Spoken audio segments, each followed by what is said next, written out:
insecurity. Stop insecurity. Stop insecurity. Stop killing Nigerians. Stop killing Nigerians. Stop killing our people. Stop killing our people. Stop killing our women. Stop killing. Last year, the Nigerian Mourn, like a conglomerate across Nigeria, created this 28th of May as a day to remember everyone lost in insecurity across the country. We know right now that in Nigeria there's insecurity and insurgents in a huge part of the country, as well as other killings. For example, I must not fail to mention Adewora, who was going home from work recently and for some reason fell into a manhole and died. There are too many deaths that can be, too many avoidable deaths in the country at the moment, and that's why we are coming out to say no. We are done with killings of Nigerians. We are done with Nigerian lives being treated like chickens. We are done with insecurity in this country, and we refuse to lose any more Nigerians going forward. That's why we are here this morning marching with Citizen Gavel in collaboration with Nigerian Mourn, and all of us have come out from our jobs, from our lives this morning to basically let the Nigerian government know that we are done with the killings. There are too many avoidable deaths across the country. There are too many people who should be able to go from work to home and aren't doing that because the country is unsafe at the moment. We are calling on the federal government to do the needful. We are calling on the federal government to equip the police, equip the army, to take human rights as an important part of this country. Because, for example, Nigeria has failed the citizens in Chapter 4, Section 34, I'm thinking the right to life of every Nigerian. That right is being taken away from us and we want it back. Those of us who are alive today will fight for those who are dead. We will say their names and remember them. We will tell Nigerians that we are not just numbers. We are human beings with faces, with jobs. We pay our taxes. We live according to the laws of this country. So we are saying this morning that we are not just numbers. We will say the names of the dead. We will remember them and we will tell Nigeria that enough is enough. So it's Nigerian Mourns. It's the second time we are doing this. The second year, started last year. Now it's a day to remember those that have lost their lives due to killings across the country. Particularly in Lagos, we are coming to say that we are tired of losing lives due to police brutality. We don't want this to happen. And so we are coming to remind the government of its responsibility and also to tell citizens that they need to take action. Don't just rant, but act. And that's what we are doing today. We've elected a new set of leaders, and it's our duty to make sure that they serve us. If they don't serve us, we would not elect them again. And for the legislators, we can recall them.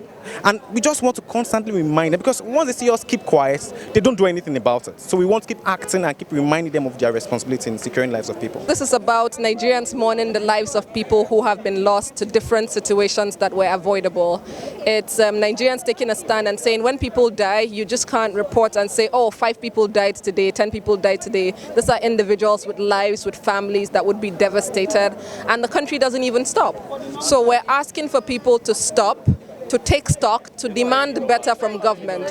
Government needs to do its job, because the first job it needs to do is protect us as Nigerians, protect our families, protect the police that are in the front line, protect the army that are in the front line, protect the people who pay taxes and everybody else who's Nigerian. We are not just numbers. We are not just numbers. Not just numbers. Not just numbers. Stop insecurity. Stop insecurity. Stop insecurity. Stop insecurity. Stop killing our nation. Stop killing our nation. Stop killing our people. Stop killing our people. Well, the starting point will be to acknowledge that people are dying and actually make an effort to document them. So we talk about, oh, 20 people died. Oh, headsmen ransacked a village and 15 people died. But who are these 15 people? There's someone's father, someone's mother, someone's sister, someone's child. But there's nowhere as a country that we're actually documenting what these numbers are. And not just for citizens, but also for those in the armed forces as well, those in our security services. So those who are being killed, members of the army that are being killed as well. Where can you go to see who are the ones that died valiantly, who are the ones that Boko Haram killed? So we have no sense as a country of documenting our deaths. So that's part of why this day was set up. That, you know what, every year we will remember those who have died, even if the government does not want to remember them. And in the process, force governments to acknowledge that we have a security problem. So that's the whole essence of the day. So across the country, I think in 25 cities, there are different marches, rallies of different shapes and sizes happening to remind state governments and the federal government that citizens are dying and they must be accountable. The Constitution states it very clearly that it's the government's primary purpose is the security and welfare of its people. So if they are not doing that, then there's a problem. Even if the federal government is not doing their part, as a state government, he also has powers. So for those who die in Lagos, he also has a responsibility to allow us to mourn them and document them and remember them, because we know their names and we know their identity. And those who are dead, and also those who are missing. Because sometimes people start off by being missing before they now turn up dead. We just had a case of the young lady who went missing and then her body was found. So as a government, what are we doing to actually document missing people, tracking them, and also improving security so that people know that if I come and report to the police, something will get done. This protest that we're doing right now is to call on the Nigerian government for them to take the Nigerian citizens as priority. We want the Nigerian government to make sure that security is what should be put at the front burner of whatever agenda they have. A lot of lives have been lost due to all sorts of incessant killings, and we are demanding from the Nigerian government that all this should stop, and should stop now. We're tired of stories. We want action, and even as President Muhammadu Buhari will be sworn into office on the 29th, we expect that something new has to happen. My message to the president is very clear and unambiguous.